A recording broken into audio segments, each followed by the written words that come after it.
Magandang araw po sa inyong lahat. Sa bawat hakbang ng ating buhay, dumarating ang mga pagsubok na tila napakabigat at walang solusyon. Nakakaranas tayo ng mga pagkakataon na tila nawawala na tayo ng pag-asa, ngunit tandaan natin, ang Diyos ay laging may paraan. Sa gitna ng kaguluhan at pagsubok, huwag tayong mawalan ng pag-asa. Ang Diyos ay laging nandyan upang gabayan tayo. Kapag tayo'y naliligaw at hindi na alam ang gagawin, siya ang ating gabay.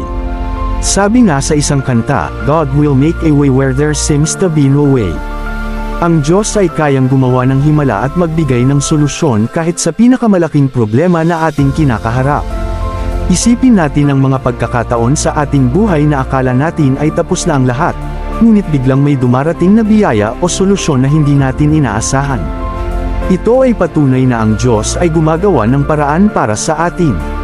Sa bawat pagdadalawang isip at